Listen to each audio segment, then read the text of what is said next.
about 2-3 months later, we in the jail.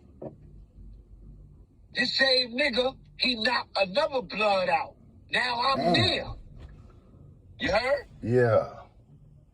So I ain't gonna lie. The homie he knocked out was my set.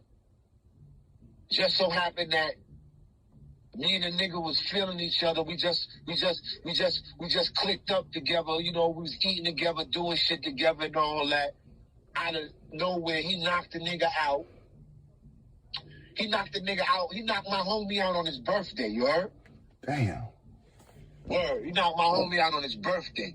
Damn. And two of my homies jumped on that nigga right after he knocked out my homie. Two of my homies jumped on him, nigga.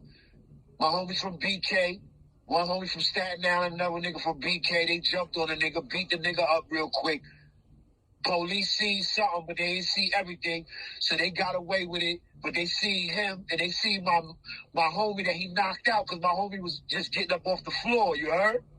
And they took them niggas down, gave them niggas a couple of days for fighting. So then one day, me and my homie, we all from the same set, non-trade gangster. The first set of the Bloods on the East Coast, New York, OG Mac, started, you heard? And we got at the nigga. Cut the nigga and stabbed the nigga. Damn, cut and stabbed him? Yep. Both of us, I told you 2 niggas got at him, me and my man. We all from the same set. He knocked out my homie from non-trade gangster. You heard? That's what I'm trying to tell you. And what happened after that? Y'all got transferred? Nah, we got away with it. Okay. How about him? He was able to hold it down. But he didn't remain on the same compound as y'all, did he? He remained in the same jail. Okay, and what happens after that? Y'all walk past each other like nothing happened? He got off. I was in the yard. I came in the yard. I didn't even know he got off keep lock. You heard? Came in the yard. My homie from Buffalo, Tupac, he pulled me to the side and said, yo, homie, you know that nigga you got at a couple weeks ago is out here, right? As soon as he said that, I see the nigga start walking towards me. So he get a little distance to me. I ain't got nothing on me. If he had a bang or something on him, he could have tried to air me out. So he walking up to me. So I'm getting in my stance, like to get busy. It's broad daylight. It's day yard. Broad daylight. He walking up to me. Everybody playing aside because niggas knowing what's going on. Niggas know what happened. We got at the nigga a couple of weeks ago. So everybody waiting to see what's going on. So the nigga walking towards me. I'm thinking the nigga gonna rush me. But the nigga stopped short and he go, yo, L, I respect you, B. You heard? I don't respect none of them other blood niggas, but I respect you. You got at a nigga for your man. You ain't even had beef with me and you got at me. So he was like, yo, I don't want no problems with you. You heard? I respect you.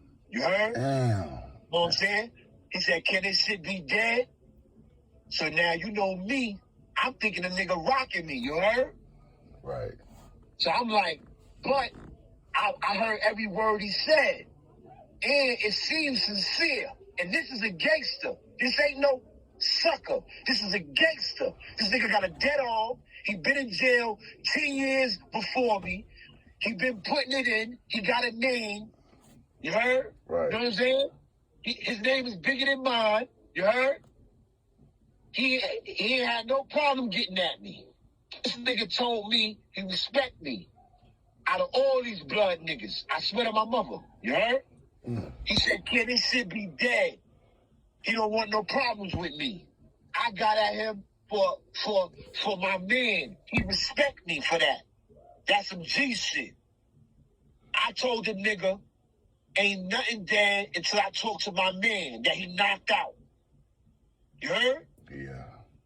My man was coming out 5 minutes behind me. As we talking, my man was coming out. His house, all the houses didn't come out in the yard yet. You know what I'm saying?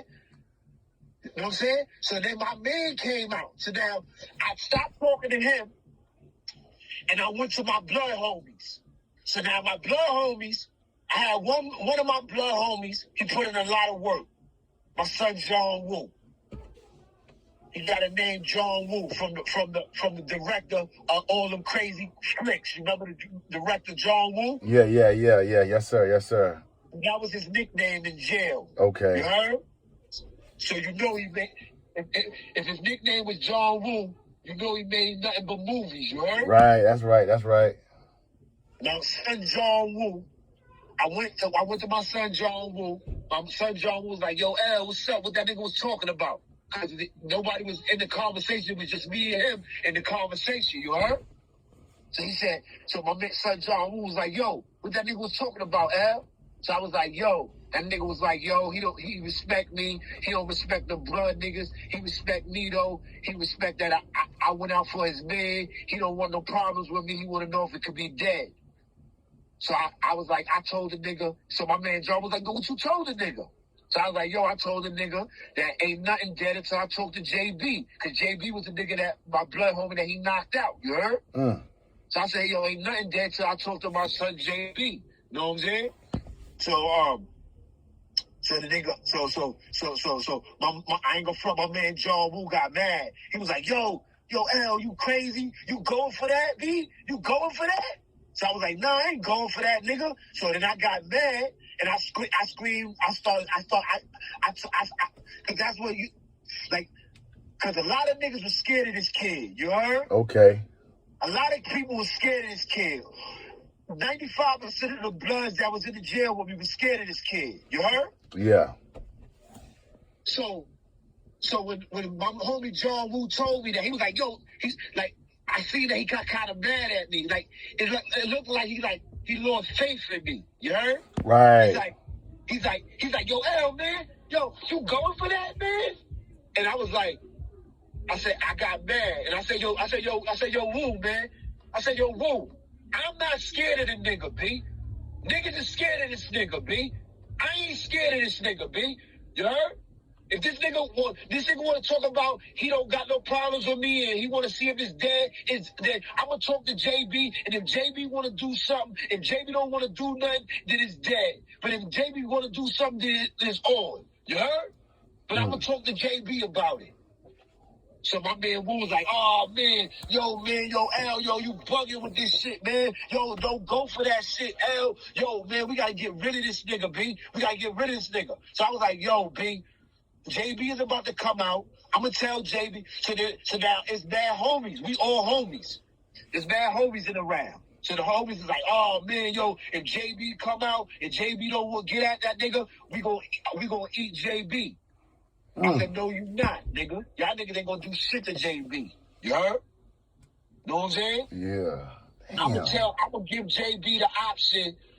I'm gonna tell JB, so now, make a long story short, JB come out. Like I said, 5 minutes later, JB come out. Because like I told you, all the houses wasn't out. So JB came out. So I ran up to JB. I said, "Yo, JB, more or less, the nigga that knocked you out, he out here. You know, me and G got at the nigga. You heard? Boom, boom." He came up to me. He said he respect me and this and that. He don't want no problems with me. Now, this is another part that I left out. The kid is guard body too. You heard? And he's strong. You heard? Yeah. He's strong. While I'm talking to JB, the kid is walking with the head guard body in the jail. In the jail. Not in the yard, in the jail. The kid is with the head guard. While I'm talking to JB, my man JB, to find out what he want to do, the kid is with the head guard body of the jail. The dude he's with got 25 years in jail at the time. Damn. The dude been in jail longer than that I was born. Because at the time, I probably was like 23. You heard? Damn. And the dude he's with got 25 years in. The dude wound up coming home. The dude wound up doing 35 years. You heard? Mm. And he came home. I don't know if he's still alive.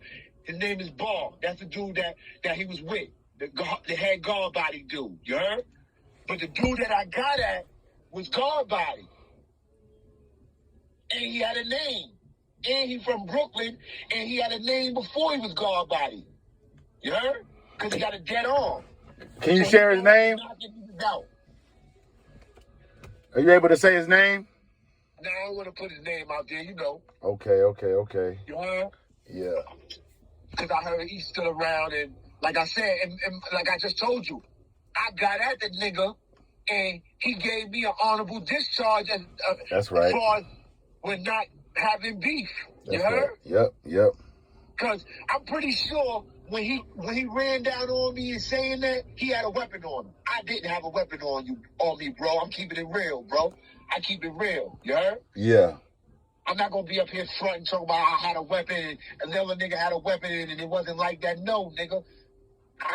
I'm not saying it like that, but no, brother. A dude I cut. No, I actually cut him, but he was able to hold it down because I cut him on the body type shit, and my man stabbed him. You heard? Mm. And this is not no punk. This is not no sucker. This is not nobody. This is a dude that get busy. And he came up to me talking about he respect me. And he older than me too. He came up to me talking about he respect me. Even though it could have been Rockefeller and everything, but it wasn't Rockefeller because I wound up running into him years later in another jail. Got you. And he never tried nothing with me, and I never did nothing to him. You heard? Yeah. That's real. I gave my man JB, before we ended up, I gave my man JB, I asked my man JB, what you want to do? Guess what my man JB told me? What? He said, L, if you want me to get at him, I get at him. You heard? That's how I knew that my man JB really didn't want to get at him. You heard? Right. So I told JB, I told my man JB, this is how much a good brother that I am, despite being on the bullshit that I was on. I told my man JB, you don't got to get at him if you don't want to. Because I gave him that option at the beginning when I gave him this. I said, your homeboy is out here. You can get at him or you don't have to get at him. You still going to be my man. I told him that straight up. I swear to God. You heard? Yeah. I said, yo, you can get at him or you don't have to get at him. You're still going to be my man. But I'm not going to lie to you, bro. It was all the bloods that was behind me. They wanted to do something to JB. You heard? Yeah. Okay, because got JB you. didn't want to do nothing. You heard? And nothing happened to JB. But you know what they did? But after when JB told me, when I see that JB really didn't want to do nothing, I said, JB, you ain't got to do nothing, bro. Because he would have wound up getting hurt with Homeboy because Homeboy was more advanced, you heard? Okay. And basically, the Bloods told me that I had to tell JB that he couldn't be Blood no more. So he didn't get ate, he didn't get stabbed or cut, which that's what they wanted to do to him. But because I was in the middle of it, and I told him that wasn't happening, and it was a good thing that it wasn't happening, and it didn't happen either, because a little did the Bloods knew. See, I knew this part, but that's not why I was with JB. But I knew this part, because I was JB man like that. Like I told you, that was my homie, and we was the same set. But see, JB was Blood, but JB was a young brother from Harlem, right? Everybody liked him. Even the guard body dudes. Remember I told you the dude that knocked him out was guard body? Yeah. Now, this is what happened. JB cell on one neighbor of him was a guard body dude, and on the other side of him was another guard body dude. So on his company, that's who he lived up there with. You heard? He wasn't around a lot of Bloods. It was a lot of, we was all in the same block, on his company, he was locked all around guard body dudes. So the guard body dudes he was locked around was older guard body dudes that was looking out for them. You heard? Yeah. So he was eating with them. He was doing everything with them. They looked at JB like a little brother. You heard? They didn't care about that he was blood. You heard? Mm. So when the guard body dude knocked out JB, it's kind of like he knocked out the wrong blood dude. You heard? Right. Gotcha. Because you knocked out a little blood dude that we fuck with. You heard? Mm-hmm. We eat with this dude. JB locked. He locked next to all the guard body dudes. The Prince and them ran the block. They was the top guard body dudes. I'm talking about top guard bodies. I'm talking about they can have everybody jump. They can have anybody. They can have it happen to people. You heard? You know what I'm saying? Yeah. Damn. So so JB, the worst thing that came out of that shit. That's how the Bloods was. He got knocked out, but just because he didn't ride, they was ready to cut him. Or stab him. Damn. No. And I'm not saying it's to slander the Bloods. That's just how it turned out. You heard? Yeah. The Bloods turned out as they used to be about unity. That's why when I first got down with it was all about. It felt good being close with people from Far Rockaway. Anywhere, you heard? If a person was blood, they was blood. You know what I'm saying? Yeah. But then it started breaking down the crews and cliques and boroughs, and now you see what we got. You heard? Just yesterday, I know you. I don't know if you get the news, if you see in the news from up here. Just yesterday, it was a 16-year-old. 3 people shot. You heard? Under 17 up here. You heard? Damn. Couple blocks from where I live. You know what I'm saying? So it's ugly out here, man. And I'm not blaming nobody, man, but the gang niggas, all gangs, Latin Kings, Bloods, Crips, everybody, they got to take some responsibility to what's going on out here, man. You heard? Because how y'all claiming that y'all... How can a motherfucker claim that they can control a jail or control motherfuckers, but y'all can't control y'all environment? Y'all looking for y'all want the white people, y'all want the system to control the environment, and the system only got one way to control us, locking us up. That's a fact. So if we don't do it, it ain't gonna never get done. That's a whole fact, L Famous. And listen, there you have it, y'all. Listen, it's L Famous. It's Easy Win. This Florida prison talk.